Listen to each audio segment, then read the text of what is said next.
Hello, मी ओमकार जाधव. आणि मी शार्दुल कदम. आज आम्ही अमुक तमुकच्या स्टुडिओत नाही आहोत, IPHच्या स्टुडिओत आहोत. आपल्यासोबत अर्थात डॉक्टर आहेत. मला खूप प्रामाणिक प्रश्न पडतो, की ज्यावेळेस आपण इतकं सगळं या डिजिटल जगाचं आपल्याला एक्सपोजर आहे, सतत चारी बाजूने कंटेंट येऊन आदळतो आहे, तो नेमका आपल्यावरती कसा परिणाम करतो? हो, तो तर आपल्या मेंदूवरती तऱ्हेचा परिणाम करतोय, इतकं की आपल्या स्वत्वावरतीच त्यानं घाला घातलाय का काय? माझा एक वैयक्तिकच अनुभव सांगतो तुला. मी सोशल मीडियावरती खूप चांगला ॲक्टिव्ह आहे. Facebookवर, Instagramवर आणि ते माझे अकाउंट मीच चालवतो. गमतीचा भाग आहे, की मी अजूनपर्यंत मोबाईलवर एकही गेम एकदाही खेळलेलो नाही. आणि मी अजूनपर्यंत दाखवली जाणारी रील्स मी हां, बघतो. हां. पण मी रील्स नाही पाहत. बापरे! मी सोशल मीडिया आणि स्क्रीन कशासाठी वापरतो आहे, याचं भान मला असणं फार आवश्यक आहे. मानसिक आरोग्याचं काम प्रोजेक्ट करण्यासाठी मला सामाजिक माध्यमं वापरायची आहेत, हे मला माहिती आहे. त्याच्यामुळं मी कामाचे व्हिडिओज, कामाच्या बातम्या या प्रामुख्यानं टाकतो आणि मला प्रवासाची आवड आहे. त्यामुळे त्या प्रवासातले जे क्षण मला शेअर करावेसे वाटतात, त्याच्यासाठी मी वापरतो. हं. हे सोडून मी तिसऱ्या कारणासाठी माध्यम वापरत नाही. तुम्ही काय कन्झ्युम करता सोशल मीडियावरती, की काहीच करत नाही? मला माणसं कसे विचार करतायत कळावं म्हणून मी जाणीवपूर्वक बघतो. शिवाजी महाराज यांच्या बाबतीमध्ये वेगळं-वेगळं काय-काय माध्यमांवरती सुरू आहे. तर माझा कुतूहलाचा विषय हा असतो, एकांगी विचार करणारी माणसं कसा विचार करतात? समतोल विचार करणारी माणसं कसा विचार करतात? हे मला पाहायचंय. म्हणून मग मी मुद्दामून Facebookच्या काही पोस्ट, काही-काही त्याच्यातले अगदी अर्वाच्य भाषा हे सगळं मी बघतो. I want to know as a person working in the space of mental health आणि मग मला हे पण कळलं पाहिजे ना, की इरॅशनॅलिटीची झेप कुठपर्यंत आहे. हे जर मला कळलं नाही, तर मी विवेकवाद कसा सांगणार लोक? तर असे मी अभ्यास हेतू धरतो मनात करेक्ट आणि नक्की पाहतो. बऱ्याचदा असं होतं, की मी आणि माझी बायको काहीतरी छोटा-मोठा वाद होतो आणि त्याच्यानंतर ना, पुढच्या आठवड्याभरात Instagramवरती माझं कसं बरोबर आहे, हे जस्टिफाय करणाऱ्या रील्स मला दिसतात हो. आणि तनुजाला तिचं कसं बरोबर आहे, हे जस्टिफाय करणारे रील्स तिला दिसतात आणि ह्यानी वाद होऊ शकतात. थँकफुली आम्हाला लक्षात येतंय, पण हे अव्हॉइड कसं करायचं? कारण मला जर माझ्या विचाराला खतपाणी मिळत राहिलं कन्सिस्टंटली, तर माझी रॅशनॅलिटी गेली ना उडत. एकदा मी प्रवासात होतो आणि त्या प्रवासामध्ये माझे बूट हरवले आणि माझ्याकडे बुटाचा एकच जोड होता. तर त्याच्यानंतर मग मी अर्थात प्रवासात असल्यामुळे आता बूट कुठे मिळतील, कुठे आणि असं खूप शहरी भागात नव्हतो. पण वायफाय होता. म्हणजे ह्याच्याबरोबर होतो. आता ही माझी गरज होती ना त्या काळातली. आणि मग माझ्या असं लक्षात आलं, की हा मला इतक्या प्रमाणात बूट जोडे चप्पल देतोय आणून. आणि त्याला माहीत नाही, की मी बूट घेतलेत मध्यंतरीच्या काळात. श्याम पहिल्यांदा माझी तंतरली. शोध घ्यायचा म्हणून आपण व्यक्त करतो त्या स्क्रीनपाशी आणि नंतर तो स्क्रीन आपल्याला कसला ताबडवतोय. हे जर बुटाबद्दल खरं आहे, तर हे विचार आणि भावनांबद्दल तितकंच खरं आहे ना. म्हणजे मी तर ती भीती इतकी घेतली ना, की मी म्हटलं, "नाही बाबा, हां, आता याच्यावरती विश्वास ठेवायचा नाही. आपली गरज पूर्ण झाली हां, की मग ती येणारी रद्दी थांबवायची." तुम्ही जे काही IPH, वेद या सगळ्यासाठी काम करता, तुम्ही खूप अर्थात माणसांना भेटता. तुम्हाला माणसांचा कंटाळा येतो का?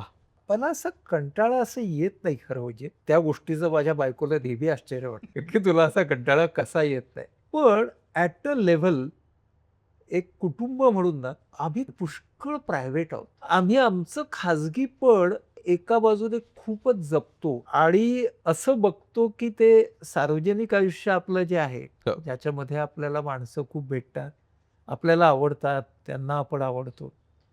पण आपलं खाजगीपण नावाची गोष्ट ही आपल्याला जाणीवपूर्वक ठेवायला लागते. म्हणून बऱ्याचशा ज्या गोष्टी अनावश्यक सोशलायझेशन असतं, हं. ते आम्ही खूपच टाळतो. दुसरी गोष्ट की आपल्याकडे येणाऱ्या व्यक्ती खूप असतात. त्याच्यावरती आपला काही कंट्रोल असतोच असं नाही. पण आपण सिलेक्टिव्हली कोणत्या लोकांना भेटायचं आपल्यासाठी त्याची वेगळी लिस्ट तयार करणं. इंटरेस्टिंग. की अरे ह्या लोकांना आपल्याला भेटलंच पाहिजे. कारण ह्यांना भेटल्याशिवाय आपल्याला काही मिळणार नाही. म्हणजे आपल्याला नवीन ज्यांच्याकडून मिळतंय ना, त्यांची यादी करणं आणि त्यांचं एक आवश्यक सोशलायझेशन आहे आपल्यासाठी. हो. आणि आपल्यासाठी असं आम्ही जेव्हा मी आणि पत्नी विचार करायचो, आता मुलं मोठी झाली, पण मुलं लहान असताना सुद्धा. तर तेव्हा आम्ही हे पण बघायचो, की या व्यक्ती त्यांना किती आवडतात. आणि त्याच्यामुळं मग आमचे काही-काही मित्र, काही-काही वेगवेगळ्या क्षेत्रातले लोकं, हे आम्ही बघायचो, की या आवश्यक सोशलायझेशनमध्ये ना, त्यांनी म्हटलं पाहिजे, की "हो, हा येणार आहे." कारण मग तेही आपला भाग आहे त्या कौटुंबिक खाजगीपणाचा. त्याच्यात त्या व्यक्तीला आपल्याला आणायचंय. असं ना काही-काही सवयी आम्ही इव्हॉल्व करत गेलो आणि जिथं कधी वेळ मिळतो, तिथे आपण आपलं खाजगीपण असलेला प्रवास करायचा आणि त्याचबरोबर आम्ही मित्रमंडळींच्या सोबतही भरपूर प्रवास करतो. पण त्यातला काही पार्ट हा आपल्यासाठी ठेवायचा. आम्ही एक गमतीदार असा हे केला, की मुलीचं लग्न झालं, मुलगा परदेशात गेला. मग तो जेव्हा आला, आम्ही आमचे पूर्वीच्या वर्षांचे दिवस, तो नॉस्टॅल्जिया आम्ही पूर्ण तयार केला आणि सगळं ते केलं जे आम्ही 10 वर्षापूर्वी आणि 15 वर्षापूर्वी करायचो. ते सगळे पिक्शनरी खेळलो, पत्त्यांचे डाव खेळलो, त्या सगळ्या रेस्टॉरंटमध्ये गेलो. हां, म्हणजे आपण नॉस्टॅल्जिया असा ना गेला आता असं म्हणतो ना, तर नाही रिवाईव्ह करू. आणि ते सगळं परत जगू. अशा प्रकारे आपण आपलं खाजगीपण सुद्धा ना सुरसपणे जगण्याचा प्रयत्न केला, तर त्या सोशलायझेशनशी त्याचा बॅलन्स येतो. एवढ्या लोकांना तुम्ही भेटतात, त्यांच्या आयुष्यातल्या विवंचना घेऊन ते तुमच्याकडे येतात. त्याच्यावरती तुम्ही दिलेली उत्तरं किंवा त्यांना सोल्युशन्स जेव्हा इतक्या सेट ऑफ क्वेशन्सचे आन्सर्स कुठेतरी डिस्कस केले जातात माहिती आहेत, तेव्हा स्वतःच्या सायकीवरती किंवा स्वतःच्या मानसिक स्वास्थ्यावरती त्याचा काय परिणाम होतो का? हं. आणि तुम्हाला जेव्हा प्रश्न पडतात, तेव्हा त्याच्या ऑलरेडी प्रोबेबल आन्सर्स माहिती आहेत, तर ते कसं सॉल्व्ह होतं? कारण का हं. तेच आहे ना. माणूस म्हणूनची आपली जी कन्फ्युजन्स असतात ना, ती कोणालाच चुकत नाहीत. आणि त्यासाठी तुम्ही इतरत्र असणाऱ्या आयुष्यामध्ये किती ज्ञानी वगैरे आहात आणि अनुभवी आहात हा निकषच नसतो. तर अर्जुन व्हायचा तो होतोच. त्याला काही मी अपवाद आहे असं मला हं. वाटत नाही. मुद्दा काय आहे, की त्या वेळेला आपण कुणाशी बोलणार, ती आपली एक भावनिक संरक्षक फळी आणि नाती. हं. तशा तऱ्हेची नाती. ही आपल्या आयुष्यात असणं खूप महत्वाचं आहे. सुदैवानं तशी नाती माझ्या आयुष्यात आली आहेत आणि मग कसं होतं त्याच्यातही एक गडबड अशी होते, की तुमचं जसं वय वर्षे वाढत जातात ना, तसे त्यातलेही काही जण पुढे जातात आणि मग असं होतं, की आता कुणाशी बोलायचं? त्याच्यावरती मला एक जवळ सापडलेला पर्याय असा आहे, की मग ती व्यक्ती किंवा ते नातं जे आपण इंटरनलाइज केलेलं असतं मनात ना, त्याच्याशीच बोलायचं. त्याच्यातून आपल्या कन्फ्युजनमधनं आपल्याला मार्ग हं, मिळतो. हं. तर असं मी दोन्ही करतो माझ्या कन्फ्युजनच्या वेळेला. आणि पहिला जो भाग होता तुझ्या प्रश्नाचा, की जेव्हा लोकं एवढे काहीतरी हां. आपल्याला विचारतात त्याचा काही परिणाम होत आणि नाही. त्याचा परिणाम. त्या बाबतीमध्ये 2 गोष्टी असतात. एक गोष्ट त्यातली आहे ना, ती व्यावसायिक आहे. व्यावसायिक म्हणजे असं, त्या वेळेला त्या प्रसंगामध्ये संपूर्ण असणं, पण नंतर तो प्रसंग घरी न नेणं.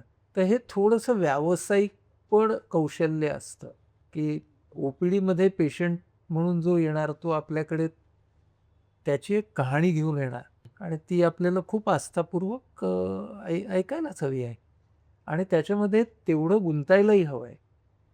फक्त तो गुंता घेऊन आपण घरी न जाणं, हे एक प्रकारे व्यावसायिक कौशल्य असतं. हं. म्हणजे हे नटासारखं असतं. प्रयोगामध्ये असताना ती भूमिका जगणारा तो नट आहे. हो. असंच प्रेक्षकांना वाटायला पाहिजे. पण ती भूमिका तो नट काही घरी घेऊन जात नाही. बरोबर. हं.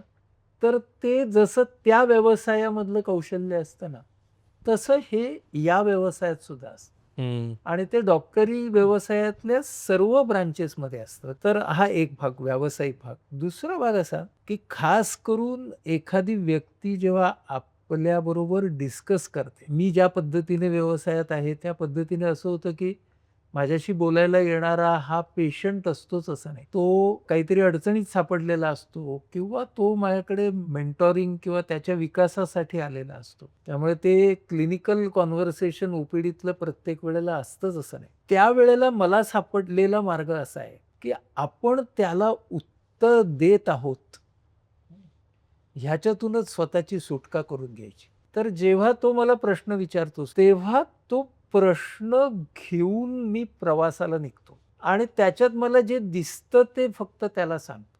त्याचा मला स्वतःला व्यक्ती म्हणून खूप फायदा होतो. एकतर मी सल्ला देणारा नावाचा जो अहंकार असतो, तो बऱ्यापैकी दूर राहतो त्याच्यामध्ये. दुसरी गोष्ट म्हणजे मी तुला खास काही सांगत नाहीये. तुझ्या प्रश्नाबरोबर मी माझ्या मनात जेव्हा फिरायला लागलो, तेव्हा ज्याच्यावरती सर्चलाईट गेला आणि जे मला दिसलं, ते मी फक्त शेअर करतोय. त्याच्यातलं तुला हवं ते घे. तुम्ही त्याच्याच मनात त्याच्याच मेंटल पॅलेसमध्ये त्याला घेऊन जाताय. असं केलं तर ना आपली खूप भावनिक सुटका होते. म्हणजे आपण त्या सगळ्यामध्ये खूप गुंतून राहत नाही. At the same time we do justice to what that person is asking. पण म्हणजे त्याला न्यायही आपण देतो.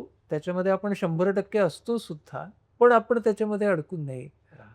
मला एक माझ्या बाजूने शेवटचा प्रश्न विचारायचा आहे तो म्हणजे तुम्ही सगळ्या माध्यमांमधनं बोलता यूट्यूबवरती इंस्टाग्रामवरती सुद्धा व्हिज्युअल व्हिडिओ माध्यमातनं तुम्ही लिहिता तुम्ही असे लेक्चर्सही घेता ऑनलाईन तुम्ही शिकवता सुद्धा तुम्ही मेंटरशिप सुद्धा करता या सगळ्यामधनं बोलत असताना सुद्धा ती भाषा कशी बदलत जाते म्हणजे तुम्ही मनाचा पॉडकास्ट नावाचा पॉडकास्ट केला कोविडच्या काळात त्याचं आता पुस्तक केलं याच विषयांच्या संदर्भात तुम्ही इतर भाषांमध्ये म्हणजे इतर लेक्चर्समध्ये वेगवेगळ्या माध्यमातून बोलत जाता तर जशी माध्यमं बदलतात तशी बोलण्याची भाषा बदलते का आणि कशी बदलते कारण खूप जणांना हे जमत नाही की मी आता माध्यम बदललं तर माझी भाषा कशी बदलायची आणि तुम्ही कसं करता ती आता पॉडकास्टची पण एक भाषा असते. हो. हां.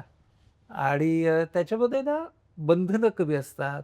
तुम्ही अनौपचारिकपणे बोलू शकता किंवा शब्दांची, वाक्यांची सरमिसळ करू शकता. आता हा जो मनाचा पॉडकास्ट म्हणून मी केला तो कोविड काळामध्ये केला रीमा अमरापूरकरच्या बरोबर. चालू केला तेव्हा आम्हालाही ठाऊक नव्हतं की याचं भविष्य काय. पण खूप चांगला प्रतिसाद मिळायला लागला. एपिलॉग मीडियावरती तो आला पहिल्यांदा. तो तिथं उपलब्ध आहे. आता Spotifyवरती सुद्धा उपलब्ध आहे. पण प्रश्न विचारत गेले लोकं आणि इतके की आम्हाला 2-3 एपिसोड आम्ही फक्त प्रश्नोत्तरे अशी केली. त्याचा भर अर्थातच या विवेकनिष्ठ मानसशास्त्रावरती होता, रॅशनल इमोटिव्ह बिहेवियर थेरपीवरती. पण परिभाषा वेगळी होती. ते विवेकनिष्ठ मानसशास्त्रच सांगायचं होतं त्याच्यातून. पण ते पॉडकास्टच्या दृष्टीनं सांगायचं होतं. आता त्याचं पुस्तक करताना काही सूक्ष्म संस्कार पुस्तकाचे म्हणून आले. पण पॉडकास्ट आहे असं वाचणाऱ्याला वाटलं पाहिजे. इतका पॉडकास्टचा फीलही त्या शब्दांमध्ये ठेवणं. हेच विवेकनिष्ठ मानसशास्त्र. मी संत वाङ्मयाच्या दृष्टिकोनातून जे मनोगती नावाच्या पुस्तकामध्ये मांडलंय, तिकडची भाषा आणि तिकडचा बाज पूर्ण वेगळा आहे. कारण तिथे ज्ञानेश्वर, तुकाराम हे काय म्हणतायत, त्यांच्या माध्यमातनं आरिबिटी कशी दिसते. अर्थातच भाषाही बदलली, संदर्भही बदलले, ते सांगतात. तेच कर्ता शेतकरी म्हणून आपली जी आवाहन IPH वरती सिरीज आहे, की जी शेतकऱ्यांच्या उद्योजकतेवरती आहे. ती करताना तो पूर्ण बाज बदलला आणि तो म्हणजे कर्ता शेतकरी करताना माझा शेती म्हण किंवा शेतकरी म्हण ह्याच्याशी तसा काही खूप मोठा संबंध नव्हता. पण आमचा राजकुमार तांगडे जो होस्ट त्या आमच्या मालिकेचा आहे, तो अगदी पक्का शेतकरी आहे मराठवाड्यातला. त्यानं तो अख्खा बाज आणला आणि त्याने मला बदलायला खूप मदत केली. कारण मी समजा एक उदाहरण माझं एक शहरी भागातलं दिलं, की तो तात्काळ त्याला एक ग्रामीण उदाहरण द्यायचं. त्याच्यात ते आरिबिटीच आहे हां, विवेकनिष्ठ मानसशास्त्रच आहे. पण त्याची इतकी गंमत आहे. म्हणजे एक साध्या गमती की आम्ही रोल प्ले जे करतो ते कसे बदलतात. तर आता मनाचा पॉडकास्टमध्ये आत्मस्वीकारावरचा जो रोल प्ले आहे तो वेगळा आहे. पण कर्ता शेतकरीमध्ये त्याने सरपंचाच्या निवडणुकीला उभे राहिलेले 4 उमेदवार असे ते केले. आता हेच समजा मी कॉर्पोरेटमध्ये घेत असलो तर मी मार्केटिंग एक्झिक्युटिव्हच्या जागेसाठी आलेले 4 उमेदवार करतो. आलं लक्षात त्यामुळे गंमत येते हे करायला सगळं. की आपण एकच शास्त्र शेवटी ते तत्व तेच सांगत असतो. पण उदाहरण बदलणं, भाषा बदलणं, असं करत तो कंटेंट आपल्याला त्याच्याशी खेळणं असतं ते. त्या भावभावना ज्या आहेत, पण त्या त्या चष्म्यातून बघताना आपल्याला कशा दिसतात. भावनांच्या बाबतीमध्ये मी कादंबरी हा फॉर्मही वापरलाय. हेही दिवस जातील म्हणून माझी कादंबरी आहे. आदिम भावना, प्रगत भावना, उन्नत भावना या मेंदूच्या वेगवेगळ्या भागातून कशा निर्माण होतात वगैरे वगैरे हे शास्त्र आहे सगळं. पण ते काही त्याच्यात आलेलं नाहीये. पण त्याच्यात ते जगणाऱ्या कॅरेक्टर्स आले. ती फ्लेक्सिबिलिटी जी आहे ना, ती माझ्यामध्ये उतरली असावी त्याचं एक कारण मी सतत संवादात राहिलेलो आहे वेगवेगळ्या गटांसोबतच्या हे असलं पाहिजे. म्हणजे मी सर्च संस्थेमध्ये आमचे जे आदिवासी काम करणारे आहेत व्यसनमुक्तीचे त्यांचे कार्यकर्ते, त्यांचं ट्रेनिंग घेताना मला डेफिनेटली लिंगो माझा अख्खा बदलायला लागतो. किंवा मी मेळघाटमध्ये काम करतो, तेव्हा त्या लोकांशी बोलताना तो खूपच वेगळंच मला सांगायला लागतं. ह्या संवादातून मला फ्लेक्सिबिलिटी मिळाली असावी. एक नवीन माध्यम आपल्यासोबत आलंय ते म्हणजे कॉन्व्हर्सेशनल AI, ChatGPT आणि हो. ह्या सगळ्या ज्या गोष्टी आल्यात.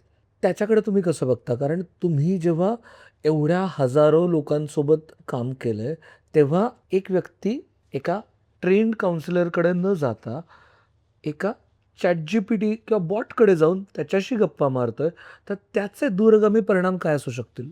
एक गोष्ट अशी आहे ना, की ChatGPT तुम्हाला जो काही रिस्पॉन्स देतो, तो त्याच्याकडे असलेल्या कॉग्निटिव्ह पण इन्फॉर्मेशन आहे त्याच्याकडे.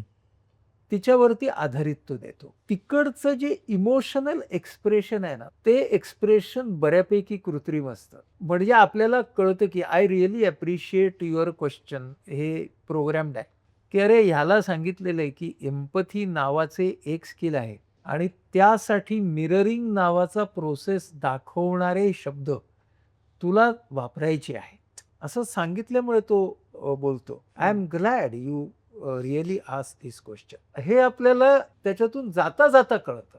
पण त्यावेळेला मी जेव्हा हे म्हणतो, म्हणजे मी माणूस म्हणून जेव्हा म्हणतो, तेव्हा माझे डोळे, माझी देहबोली, माझे हातवारे यामुळे ते शब्द ज्या पद्धतीने भावनिक दृष्टीने जिवंत होतात, तो जिवंतपणा ChatGPT नाही देऊ शकत. आणि मला वाटतं तो जिवंतपणा हा काउन्सिलिंग प्रोसेसचा एका अर्थानं प्राण आहे.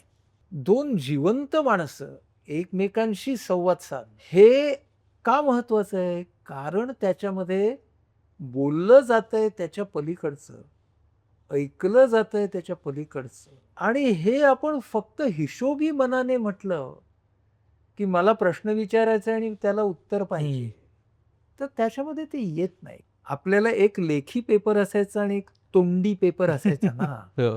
आमच्या MDच्या परीक्षेमध्ये तर तुम्ही पेपरात काय लिहिलंय याच्यापेक्षा प्रॅक्टिकली तुम्ही व्हायवा कशी देता, याला जास्त महत्त्व होतं. कारण तिथे ते एक्झामिनर बघायचे, की हा बोलतोय कसा, वागतोय कसा, पेशंट बरोबर कसा वागतोय. तर तो जो जिवंतपणा आहे ना संवादामधला, तो जिवंतपणा महत्त्वाचा आहे, हे आपल्याला कळलं पाहिजे. त्या जिवंतपणामध्ये असलेलं जे नातं आहे, बॉन्डिंग आहे, ते फार महत्त्वाचं आहे असं मला वाटतं. कारण खास करून आमच्या सारख्या व्यवसायामध्ये ना किंवा सगळ्याच वैद्यकीय व्यवसायामध्ये रुग्णाबरोबरचंच काय, पण त्या रुग्णाच्या कुटुंबासोबतचं नातं, त्याच्या बरोबरचं नातं जितकं त्या डॉक्टरचं चांगलं, तितके उपचार जास्त प्रभावी होणार. अवकाश खूप हां. सुंदर. त्यामुळे मला असं वाटतं, की तो ChatGPT ना ते अवकाशच मोडून काढतंय. म्हणून त्याचा उपयोग सावधपणे करावा असं मी म्हणेन. Thank so much. म्हणजे कायम तुमच्यासोबत गप्पा मारणं हे एक आमच्यासाठीच एक एनलाइटनिंग सेशन असतं. तसंच आज पण एक आणि इथे बसून तर अजून जास्त मजा आली. पण आहे. थँक